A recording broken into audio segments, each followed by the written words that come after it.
तो नमस्कार दोस्तों, कैसे हैं आप सब।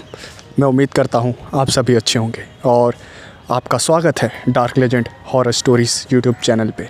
और मैं आज फिर से कुछ आपको डरावनी घटनाएं सुनाने वाला हूं। और अगर आपने अभी तक हमारे चैनल को सब्सक्राइब नहीं किया है और आपको डरावनी कहानियाँ सुनना पसंद है तो मेरी एक ही रिक्वेस्ट रहेगी कि आप नीचे दिए गए लाल बटन को प्रेस करके हमारे चैनल को सब्सक्राइब कर लें और साथ ही साथ नोटिफिकेशन बेल को भी ऑन कर लें ताकि आपको हमारी न्यू वीडियोस की नोटिफिकेशन मिलती रहे। तो इसी के साथ बिना किसी देरी के वीडियो को शुरू करते हैं।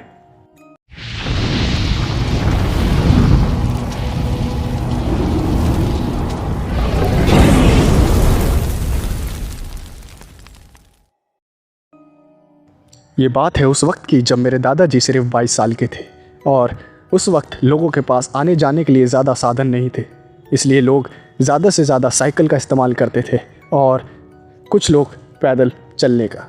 मेरे दादाजी भी ऐसे ही एक सफ़र पे निकले थे, लेकिन सफ़र के दौरान काफ़ी ज़्यादा रात हो गई और मेरे दादाजी एक ऐसी जगह की तलाश करने लगे जहाँ वो रात बिता सके, लेकिन उन्हें ऐसी जगह कहीं नहीं मिली। उन्होंने बहुत ढूंढा कि उन्हें बस एक जगह मिल जाए रात बिताने की, लेकिन उन्हें ऐसी जगह नहीं मिली। फिर काफ़ी देर तक चलने के बाद उन्होंने ध्यान दिया कि आगे एक झोपड़ी है और उन्होंने सोचा कि चलो यहाँ जाके मदद मांगी जाए, क्या पता वो मदद कर दें और एक रात रुकने की इजाज़त दे दें। मेरे दादाजी भी इसी उम्मीद में गए। मेरे दादाजी ने वहाँ का दरवाज़ा खटखटाया और कहा कि अंदर कोई है, जिसके जवाब में एक बूढ़ी औरत ने दरवाज़ा खोला और उसने कहा कि आपको क्या काम है। मेरे दादाजी ने सारी बातें उन्हें बताई और उस बूढ़ी औरत ने मेरे दादाजी को अंदर आने के लिए कहा और मेरे दादाजी अंदर चले गए। उस बूढ़ी औरत ने उन्हें एक रात रुकने की इजाज़त दे दी और उन्हें खाना भी दिया। मेरे दादाजी खाना खा के सो गए, लेकिन तभी अचानक से रात के तकरीबन 2 या 3 बजे मेरे दादाजी ने ध्यान दिया कि एक अजीब सी आवाज़ आ रही है। मेरे दादाजी उस तरफ गए तो उन्होंने देखा कि वह बूढ़ी औरत, बहुत दिनों बाद खाना मिला है, आज तो पेट भर के खाऊंगी। और इतना डरावना मंजर देखने के बाद मेरे दादाजी कांप उठे और मेरे दादाजी वहाँ से तुरंत भाग गए। मेरे दादाजी कई किलोमीटर तक भागते रहे और फिर उन्हें एक आदमी मिला। मेरे दादाजी ने उन्हें सारी बात बताई और उस आदमी ने कहा, भाई साहब आप बड़े किस्मत वाले हो, आप बच गए, वरना जो उस चुड़ैल की कुटिया में आज तक गया है वो ज़िंदा नहीं लौटा। वो झोपड़ी रात के टाइम पे आ जाती है वहाँ पे अपने आप और सुबह वहाँ से गायब हो जाती है। वो झोपड़ी नहीं, चुड़ैल का घर है। मेरे दादाजी को यकीन नहीं हुआ और मेरे दादाजी ने रिक्वेस्ट करी उस आदमी से कि वो भी साथ में चले और काफ़ी देर रिक्वेस्ट करने के बाद वो आदमी मान भी किया। मेरे दादाजी और वो आदमी एक साथ वहाँ पहुँचे और उन्होंने जो देखा वो देख के वो हैरान हो गए। उन्होंने देखा कि वहाँ कोई झोपड़ी थी ही नहीं और इतनी जल्दी ये सब कैसे हो सकता है, वो झोपड़ी वहाँ से गायब कैसे हो सकती है। क्या सच में वो औरत, वो बूढ़ी औरत कोई चुड़ैल थी? और मेरे दादाजी आज भी ये घटना हमें बताते हैं तो उनकी आंखों में डर साफ साफ देखा जा सकता है। तो ये कहानी थी दादाजी की और बढ़ते हैं अगली कहानी की तरफ। और मेरी एक और रिक्वेस्ट रहेगी कि अगर अभी तक आपने हमारे चैनल को सब्सक्राइब नहीं किया है तो चैनल को सब्सक्राइब कर लें। तो बढ़ते हैं अगली घटना की तरफ। मेरा नाम विनय है। मेरे को बचपन से ही मेरे पापा ने शहर में रखा है और कई सालों बाद मुझे गांव जाने का मौका मिला था। मैं अपने गांव गया और मैंने बहुत मज़े किए वहाँ पे। ऐसे ही एक शाम मेरे गांव के दोस्तों ने कहा कि चलो घूमने चलते हैं। वहाँ जंगल में ढेर सारी घूमने की जगहें हैं और मेरे दोस्तों ने ये भी कहा कि वहाँ खाने को बहुत कुछ मिलेगा। मैं छोटा था और उस टाइम मेरे पास समझ भी नहीं थी। मैं लालच में वहाँ चला गया। मैं और मेरे दोस्त वहाँ काफ़ी देर तक घूमते रहे, लेकिन मैं उन सब से पीछे रह गया और मैं उसी जंगल में खो गया। मैंने अपने दोस्तों को बहुत ढूंढा, लेकिन वो मुझे नहीं मिले, वो कहीं आगे निकल गए थे और मैं अब समझ गया था कि अब मैं खो चुका हूँ और मुझे बहुत ज़्यादा डर लग रहा था। धीरे धीरे अंधेरा होने लगा और शाम भी हो ही गई थी। अंधेरा बढ़ता जा रहा था और मेरे अंदर का खौफ भी, क्योंकि मैं बहुत ज़्यादा डरा हुआ था। तभी अचानक से मैंने एक आवाज़ सुनी। मैंने वहाँ जाके देखा तो वहाँ एक औरत एक पेड़ पे झूला झूल रही थी।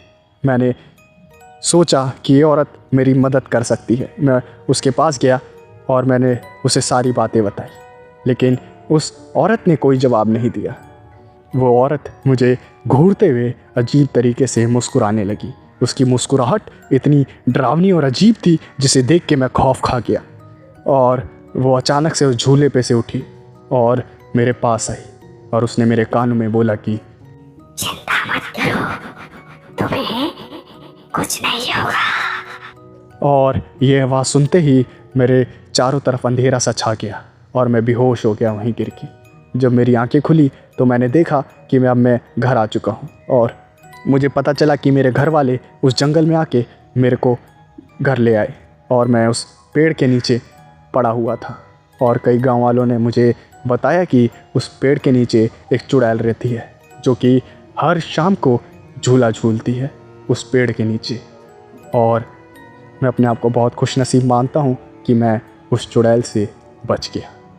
तो ये कहानी थी नीम के पेड़ वाली चुड़ैल की। तो अब मैं जो आपको कहानी सुनाने वाला हूँ वो आई है उत्तराखंड से। सोनू और सचिन नाम के दो दोस्त थे। दोनों पेशे से ही मछुआरे थे। उनका काम यही था कि वो सुबह मछली का जाल बिछाते थे और शाम को आते थे। शाम को जितनी भी मछलियाँ जाल में फंस जाती थी वो उन्हें निकाल के मार्केट में बेच आते थे और उनका घर ऐसे ही चलता था। और ऐसे ही एक दिन वो शाम के टाइम वहाँ आए और उन्होंने देखा कि जाल में एक भी मछली नहीं फंसी है। ये देख के उन्हें बहुत ज़्यादा दुख हुआ और वो काफ़ी ज़्यादा परेशान हुए। और फिर उन दोनों ने इस बात का फ़ैसला किया कि वो आज पूरी रात यहीं रहेंगे नदी के पास और जाला बिछा के सुबह तक इंतज़ार करेंगे। और सुबह जितनी भी मछलियाँ जाले में फंसेगी उन्हें बेच के अपने घर का गुजारा करेंगे। वो दोनों पहले अपने अपने घर गए एक बार और वहाँ से खाना लेकर आए। तभी सचिन की मम्मी ने उससे कहा कि बेटा उस नदी से थोड़ा सावधान रहना और उससे भी ज़्यादा उस जंगल से जो कि उस नदी के पास है। और ऐसी ही कई बातें सचिन की माँ ने उसे बताई और सचिन ये सब बातों को बेतुका मान के नदी के पास आ गया और पूरी रात बिताने लगा। काफ़ी रात हो गई और फिर सोनू ने कहा कि अरे यार मुझे टॉयलेट लग रही है, मैं जंगल से होके आता हूँ। और सोनू वहाँ चला गया। 15-20 मिनट हो गए, सोनू नहीं आया और सचिन चिंता करने लगा कि अगर सोनू इतनी देर में क्यों नहीं आया। फिर सचिन उस सोनू के पीछे चलता रहा। वो जिस डायरेक्शन में गया था सचिन भी उस डायरेक्शन में चला गया और वो ये भूल गया कि उसकी मम्मी ने उसे क्या बताया था। वो जंगल में काफ़ी अंदर तक चला गया और फिर सोनू सोनू कहकर पुकारने लगा, लेकिन सामने से कोई जवाब नहीं आया। फिर काफ़ी अंदर जाने के बाद उसने देखा कि सोनू एक पेड़ पे बैठा हुआ है और वो मंज़र काफ़ी ज़्यादा डरावना था। सोनू को देखकर ऐसा लग रहा था जैसे वो कोई इंसान हो ही ना, वो एक प्रेत हो जो कि पेड़ से लटका हुआ है। वो कभी पेड़ पे बैठ जाता, कभी पेड़ से लटक जाता। और सोनू की ऐसी हरकतें देख के सचिन के हाथ पैर काँप गए और उसने सोनू से कहा कि ये सब तू क्या कर रहा है। लेकिन सोनू ने कोई जवाब नहीं दिया और वो सचिन को देख के एक अजीब सी हंसी हंसने लगा। सोनू का ऐसा अजीब व्यवहार देख के फिर सचिन समझ गया कि कुछ ना कुछ तो गड़बड़ है। फिर उसे अपनी माँ की कही हुई बातें याद आई और उसे याद आया कि इस जंगल में कई प्रेतों का साया है। और ये बात याद करके सचिन और भी ज़्यादा घबरा गया और वो उल्टे पाँव नदी की तरफ भाग गया। और वो वापस आया नदी के पास तो उसने देखा कि सोनू नदी के किनारे बैठा हुआ है और उसने कहा कि अरे यार मैं 10 मिनट के लिए टॉयलेट करने क्या गया, तू कहाँ गायब हो गया? हाँ, सचिन ने उसे सारी बातें बताई और सोनू भी काफ़ी ज़्यादा डर गया। वो पूरी रात सोए नहीं और वहीं पे जागते रहे।